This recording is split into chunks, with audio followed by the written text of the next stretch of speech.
Tiga. Bismillah. Assalamualaikum warahmatullahi wabarakatuh. Bismillah, walhamdulillah. Wassalatu wassalamu ala rasulillah. Mari kita awali kajian kita di sore hari ini dengan membaca Bismillahirrahmanirrahim. Melanjutkan kajian atau ta'lim kita yang telah kita sampaikan pagi tadi setelah salat subuh, di mana ketika itu kita telah memahami bahwa salah satu di antara sekian banyak ucapan atau bacaan istighfar adalah Astaghfirullahaladzim alladzi la ilaha illahu Al-Hayyul Qayyum wa atubu ilaih. Berdasarkan hadis riwayat Imam Tirmizi dan Abu Daud, dinyatakan bahwa siapa yang mengucapkan ucapan istighfar ini, tentu saja dengan segenap pemahaman, penghayatan, dan kesadaran, serta keyakinan, Allah akan menampuni dosanya. Walaupun dosa besar sekalipun, yakni dosa lari daripada medan pertempuran. Agak panjang lebar telah kita jelaskan pagi tadi. Dan telah kita mulai memahaminya. Itu pangkalnya itu astaghfirullah, astaghfirullahalazim. Itu pangkalnya. Di mana intinya adalah meminta ampun, memohon ampun kepada Allah. Artinya memohon, meminta kepada Allah agar Allah menutupi sekalian daripada dosa, kesalahan, kekurangan, kekhilafan, kejelekan, keburukan, kemaksiatan, kedurhakaan, ketidaktaatan kita kepada Allah. Mohon ditutupi. Jangan sampai terkuak, tersebar, dan tersiar di tengah-tengah khalayak ramai. Juga memohon, meminta kepada Allah agar dilindungi, dijaga, dipelihara daripada akibat dosa yang telah kita lakukan itu. Itulah dia istighfar. Astaghfirullah. Kemudian disebutkan di situ salah satu nama Allah, Al-Azim. Mengisyaratkan bahwa Allah itu Maha Besar, Maha Agung. Apapun yang ada di alam semesta ini, bila dibandingkan, disandingkan kepada Allah yang Maha Agung, semuanya kerdil, kecil, hina, remeh, tiada arti. Dia Maha Agung, Maha Besar. Termasuk dosa kita. Dosa kita betapa banyak dan besarnya. Karena dia Maha Besar, Maha Agung. Azim dia. Akan diampuninya. Dan itu janjinya. Kita tidak boleh putus asa. Tentu saja kita tidak akan mengulanginya lagi. Kita lanjutkan saja dengan bacaan Astaghfirullahaladzim alladzi la ilaha illahu, yang tiada ilah yang berhak disembah melainkan Dia. Alladzi la ilaha illahu, la ilaha illahu, tiada yang berhak disembah melainkan Dia. Kalimat ini adalah ikrar. Ikrarnya si hamba. Pernyataannya, persaksiannya, bahwa dia tidak akan menyembah, tidak akan beribadah tidak akan berdoa, memohon, meminta, bersandar, berlindung, serta menyerahkan diri kecuali hanya kepada Allah. Itu diantara pengertian daripada la ilaha illallah. Tidak menyembah, tidak beribadah, tidak berdoa, tidak bersandar, tidak berlindung, tidak berharap, tidak berserah diri, kecuali hanya kepada Allah. Namanya saja kalimat tauhid, kalimat ikhlas, kalimat taqwa. Disebut juga nanti dengan al-urwatul wuthqa. Juga disebut kalimat ini dengan afdalul zikri. Zikir yang paling utama. Ya. Inilah zikir-zikir, ucapan-ucapan yang paling utama. Zikir yang paling utama itu adalah la ilaha illallah. Paling agung, paling luhur, paling istimewa ucapan la ilaha illallah itu.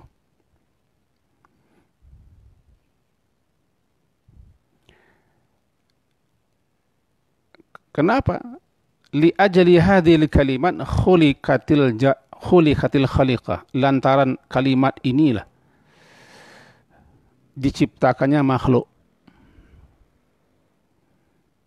Wa ma khalaqtul jinna wal insa illa liya'budun. Tidak aku ciptakan jin manusia mereka menyembah, agar mereka beribadah menyembah kepadaku. Menyembah kepada Allah saja kan namanya la ilaha illallah. Jadi li ajli hadhil kalimat khuliqatil khaliqah. Wa ursilatir rusul. Lantaran kalimat ini pula lah diutus para rasul-rasul. Dan dakwah semua rasul adalah mengajak, menyeru umatnya masing-masing untuk beribadah menyembah kepada Allah saja. Ya qaum ya'budullaha, begitu. Ucapan Rasul begitu. Wahai kaumku, wa'budullaha. Sembahlah olehmu oleh kalian Allah. Diutus rasul-rasul semenjak Nabi Nuh alaihissalam. Seruan atau inti dakwah daripada Rasul itu adalah mengajak, menyeru umatnya, kaumnya masing-masing untuk menyembah, beribadah hanya kepada Allah saja.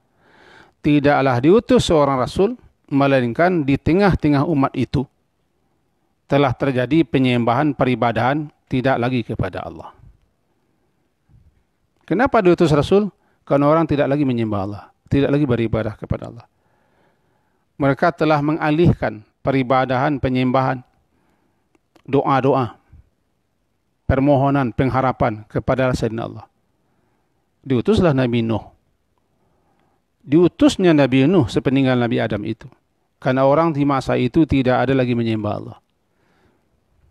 Begitu seterusnya sampai kepada Nabi Muhammad. Di tanah Makkah tidak ada lagi orang menyembah Allah. Walaupun Ka'bah itu tetap mereka sebut dengan Baitullah. Tapi mereka tidak lagi menyembah kepada Allah.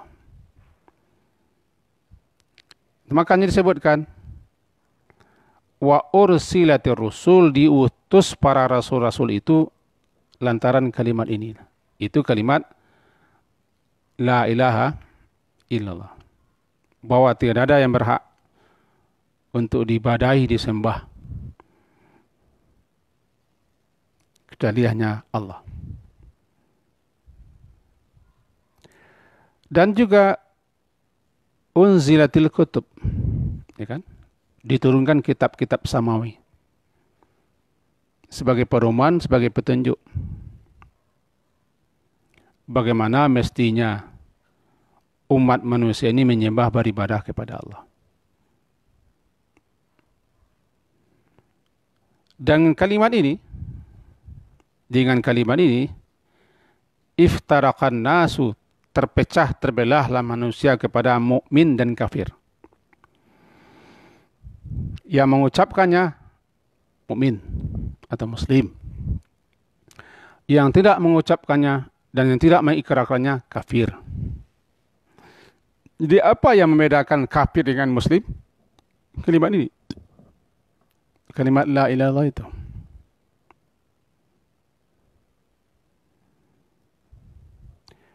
Dengan kalimat ini pula nanti ada yang bahagia, sengsara. Ada yang bahagia. Ada yang sengsara. Ada yang menuju surga. Ada yang menuju neraka. Dan begitulah seterusnya. Kalau kita sebut satu-satu kan panjang. Ketika kita membaca ini, astaghfirullahaladzim alladzi la ilaha illahu, tentu saja yang dituntut kepada kita yang mengucapkannya bukan sekedar ucap-ucap. Kata kawan saya, namanya Ustadz Hotmatu Waharahab. Dia punya teman-teman dulu ketika bekerja, orang non-muslim. Sambil nyeleneh atau bergurau, kawan-kawan yang non-muslimnya mengatakan, saya juga bisa baca la ilaha katanya. Dibacanya adalah, kan sudah Islam saya itu katanya. Kawan saya Ustadz Hotmatu kebingungan juga jadinya, bagaimana ini? Begitu gampangnya orang Islam.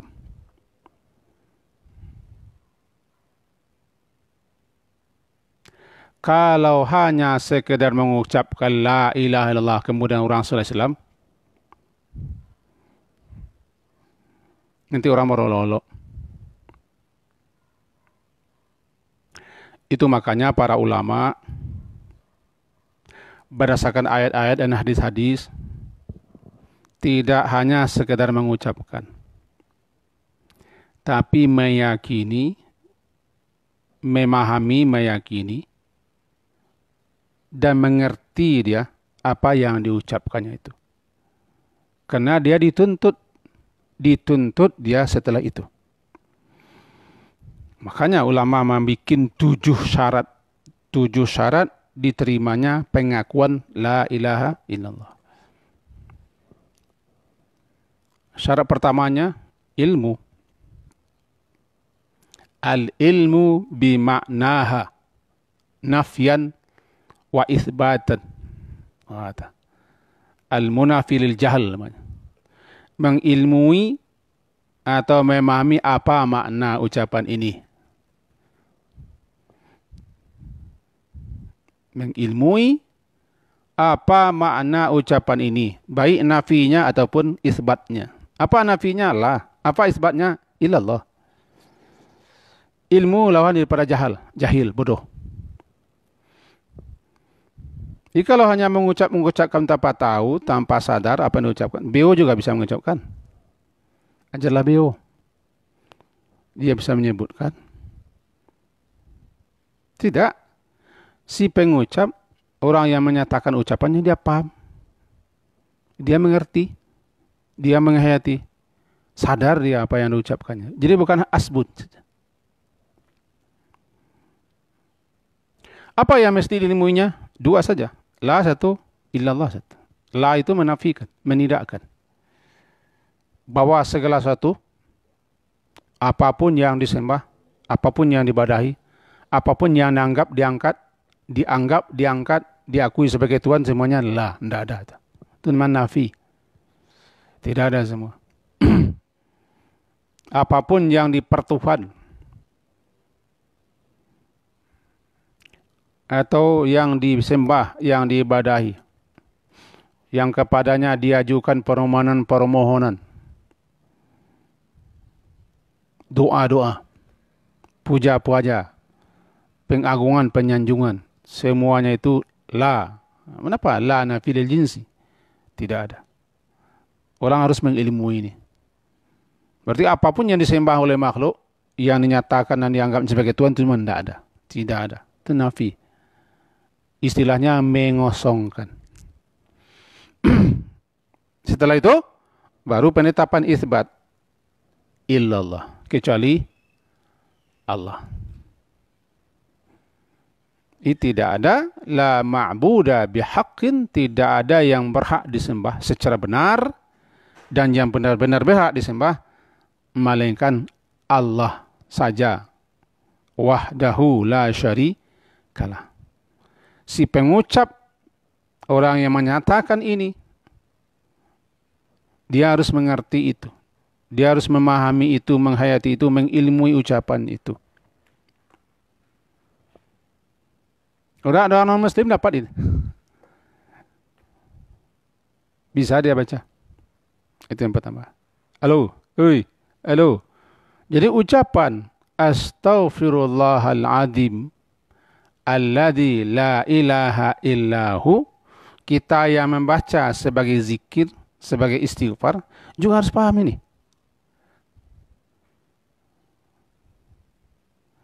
Ucapan ini hebat nih. Kenapa hebatnya?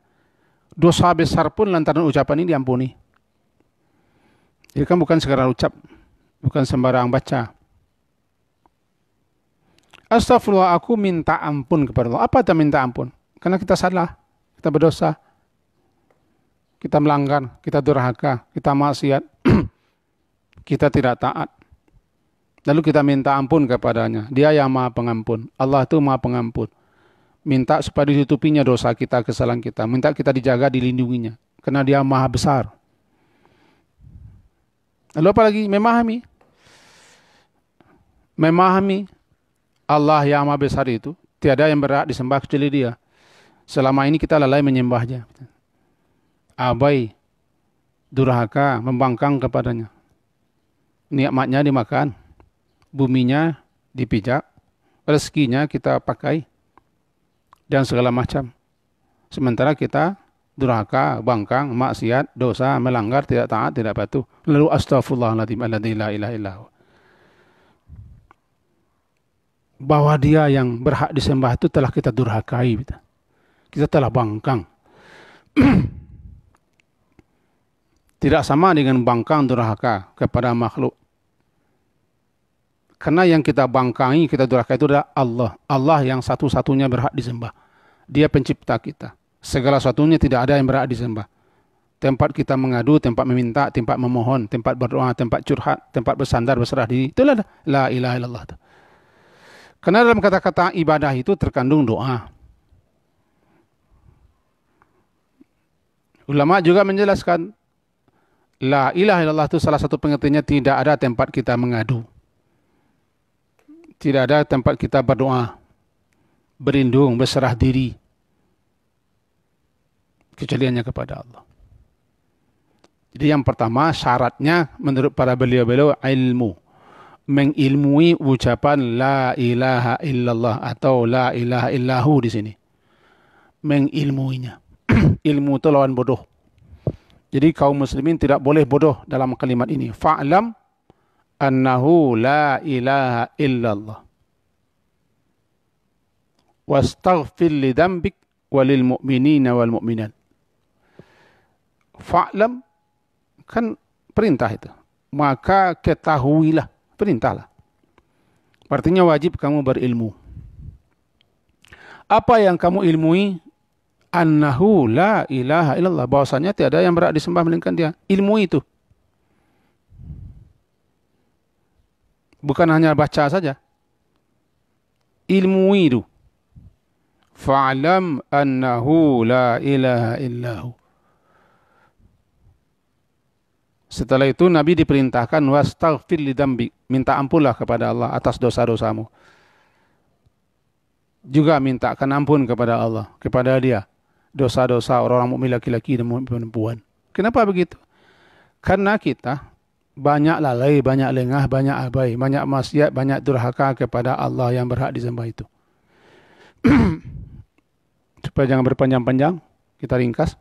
Yang kedua, yakin. Ada 7 syarat. 7 syarat. Yang kedua, yakin. Al-yakin, al-yaqinu, al-munafi lisyak war raib. Yakin itu menghilangkan, meniadakan ragu dan bimbang. Apa yang diyakini? Meyakini bahwa hanya dia saja yang berhak disembah. Selain pada Allah tidak bisa disembah. Thumma lam yartabu. Kemudian mereka tidak bimbang, tidak ragu. Yakin.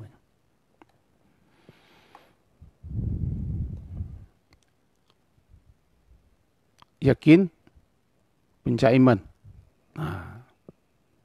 Yakin sesuatu yang tidak terselipi oleh keraguan, oleh kebimbangan. Tidak ragu. Ragu tidak yakin namanya. Bimbang tidak yakin. Harus mantap keyakinan bahwa dia sajalah yang berhak disembah. Kepadanya sajalah kita menyembah. Dan kepadanya kita berdoa. Meminta, memohon, bersandar, mengadu. Jika bersalah, jika berdosa, kepadanya jugalah kita minta ampun. Dua. Kita tidak akan baca semuanya sekarang. Yang ketiga, siddiqu. Jujur dan benar. As-siddiqu. Benar. Al-munafi lil kadhib. As-siddiqu al-munafi lil kadhib. Benar itu meniadakan, menafikan, menidakkan kebohongan. Artinya pengakuan itu timbul daripada kebenaran hati kita. Jujur keluarnya. Bukan dipaksa, bukan ditekan-tekan, bukan karena lantaran sesuatu, tidak. Memang jujur keluarnya pada hati.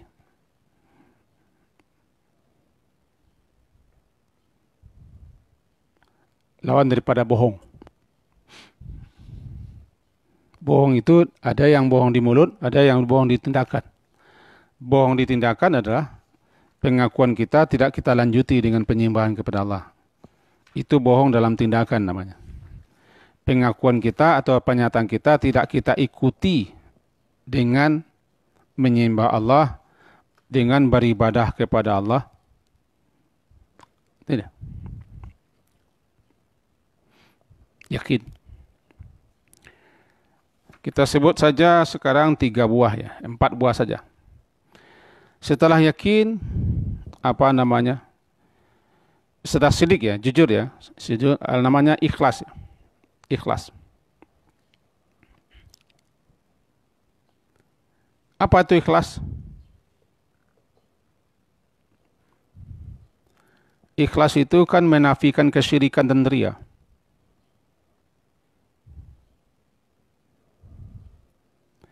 Meniadakan, menidakkan, menafikan syirik dan riya. Secara bahasa ikhlas itu maknanya kan bersih. Begini. Kenapa kalimat ini disebut dengan kalimatul ikhlas? La ilaha illallah itu disebut dengan kalimat ikhlas. Karena dengan kalimat ini, siapapun yang membacanya, mengucapkannya, atau mengikrarkannya, berarti dia telah memurnikan penyembahannya, peribadahannya, doa-doanya, penyandarannya hanya kepada Allah saja. Ikhlas. Dia berusaha memurnikan penyembahannya, peribadahannya kepada Allah. Ikhlas menafikan syirik. Nah, mari kita ulang bacaan yang sering kita baca pagi sore. La ilaha illallahu wahdahu la syarika lahu. Tidak ada syarik yang menyekutuinya. La syarika, tidak ada yang menyekutui baginya Allah itu.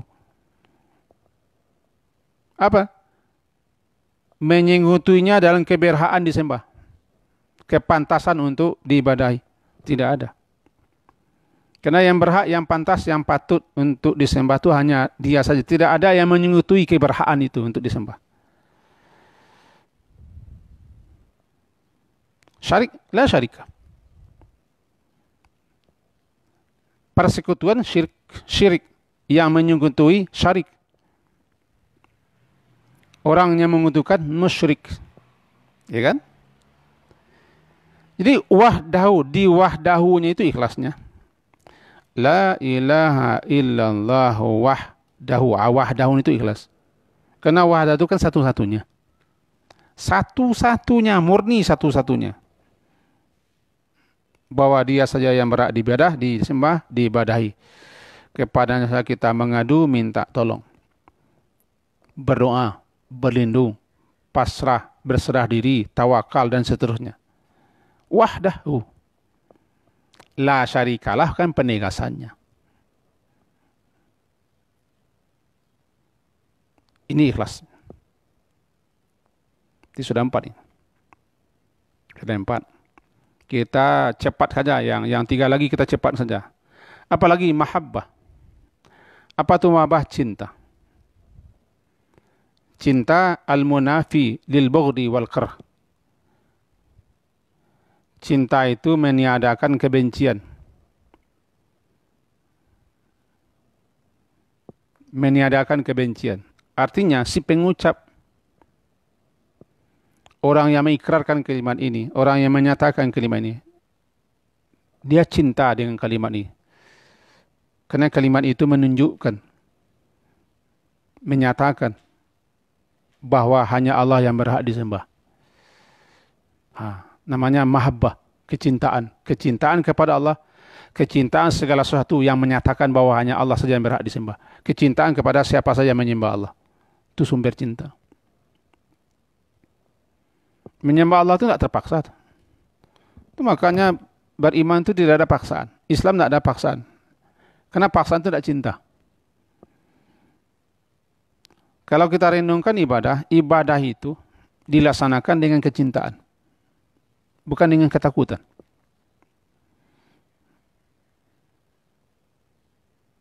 Berbeda tuh. Orang beribadah dengan dasar cinta, dengan rasa takut. Orang kalau cinta melakukan sesuatu, dia mengerjakan dengan hatinya. Dengan hati dan sepenuh hati. Pasti perbuatan itu baik, bagus. Orang bekerja dengan cinta, itu mahabbah. Kita janji tidak panjang-panjang tadi, mahabbah. Sesudah mahabbah namanya inqiyad. Inqiyad. Inqiyad itu tunduk patuh. Al-inqiyadu munafi lil tark. Tunduk patuh. Tunduk patuh kepada Allah, kepada yang disembah, kepada yang ibadahi. Apapun perintahnya kita tunduk, kita taat. Karena dialah Allah yang disembah. Terakhir, al-qabul, menerima. Al-qabul, menerima. Al-munafi lirad, menerima lawan menolak. Apa itu menerima? Ini dia. Tuntutan daripada kalimat la ilaha itu harus kita terima. Apa tuntutannya? Sembah Allah. Tinggalkan penyembahan kepada selain Allah.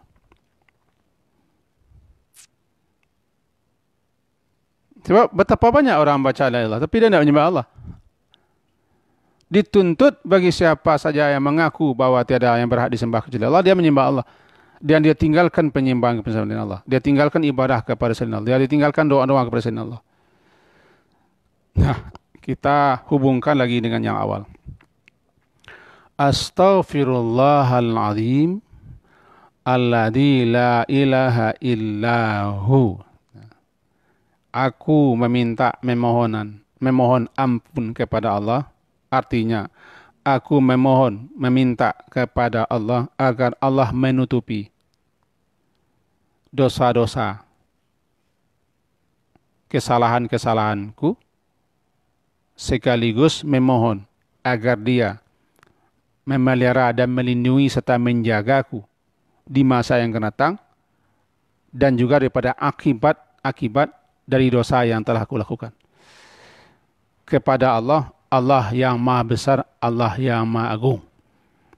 Keagungannya, kebesarannya melebihi keagungan kebesaran salah satu. Dosa-dosa yang kita lakukan, betapapun besarnya dosa kita, ampunan Allah jauh lebih agung Karena Dia Maha Agung. Ya. Penerimaan tobat kita oleh Allah jauh lebih besar daripada dosa-dosa dan keingkaran kita. Ini astaghfirullahalazim. Menyadari keagungan Allah, kebesaran Allah, itu melecut kita, memicu, mendorong kita, menyemangati kita untuk minta ampun kepada Dia. Karena Dia Maha Agung. Dia Allah yang Maha Agung itulah yang berhak diibadahi, dibina sembah. Kenapa digandeng? Allah al-azim alladzi la ilaha illahu, karena kita telah durhaka kepada yang berhak disembah itu. Kita tidak lagi taat, tidak lagi patuh, tidak lagi cinta, tidak lagi ikhlas. Sudah banyak macam-macamnya dengan yang berhak disembah itu. Kita telah lalai. Kita telah ingkar, kita telah sombong, kita telah durhaka, telah bangkang, kadang sempat menolak syariatnya, kadang protes dengan syariatnya, protes dengan kebijakannya, dan segala sesuatu yang menampakkan kedurhakaan kepada kita. Kita tidak tunduk lagi, kita ingkiat tunduk. Tidak lagi tunduk, tidak lagi taat, tidak lagi cinta, tidak lagi jujur pengakuan kita. Nah, kepadanya kita minta ampun. Astaghfirullahaladzim alladzi la ilaha illahu. Sampai situ saja dulu kajian kita sore hari ini. Semoga ada faedahnya bagi saya dan manfaatnya bagi Anda semua. Diakhiri dengan subhanakallahumma bihamdika asyhadu an la ilaha illa anta astaghfiruka wa atubu ilaik.